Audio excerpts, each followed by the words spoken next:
Humakot ang mga medalya ang Team Canada sa katatapos sa World Championship of Performing Arts sa Amerika. Ang hindi malilimutang karanasan ng ilan sa kanila sa report ni Kisha Balatbat. Hindi ko lang naman dala ang Canada, tatak Pinoy pa rin ako, syempre. Naghakot ng mga parangal sa World Championships of Performing Arts ang Filipino-Canadian actress na si Marilu Gallardo o mas kilala sa pangalang Lalu de Jesus. Lumaban sa 5 kategorya sa acting at nag-uwi ng 6 na parangal kabilang ang prestihiyosong semifinal at division awards. Hindi man nakapasok sa finals, ikinatuwa pa rin niya ang naging karanasan. Hindi lang yung awards ang masarap dito, kung hindi yung experience na hindi mo talaga mababayaran ng kahit anong pera. Ang pinakamasarap na experience at pinakamasaya, yung makita ko at makasama ko yung iba't ibang Pilipino sa iba't ibang bansa. Alam mo, ang sarap nung feeling na nakita ko yung mga Pinoy at sabi ko, proud na proud ako bilang Pilipino kasi ang Pilipino kahit saang sulok ng mundo, talagang nangingibaba ko. Hindi lang si De Jesus ang nag-iisang Pilipino ng Team Canada na nag-uwi ng mga medalya sa kompetisyon.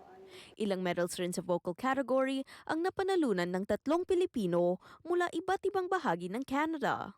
So, nag-perform ako ng 11 songs and napalalunan ko is 4 na gold, 1 silver, 2 bronze.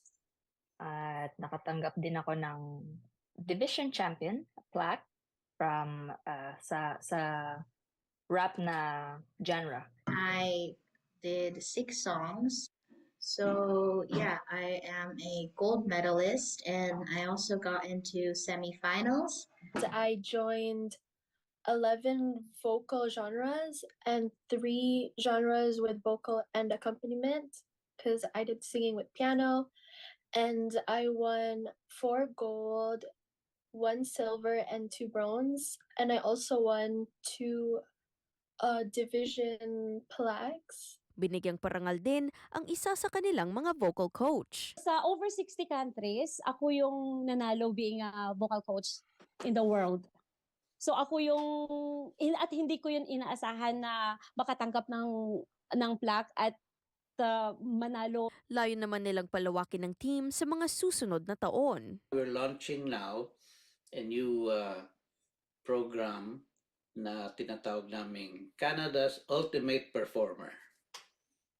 Okay, so this program is going to get the best of each province na 6 because there are 6 performing arts. Nag-volunteer na rin si De Jesus na sumali sa organizing team ng Team Canada para sa World Championships of Performing Arts. Bagay na inaasahan niyang makakatulong sa mga susunod na performers na nais sumabak sa kompetisyon. Kisha Balatbat, Omni News, Toronto.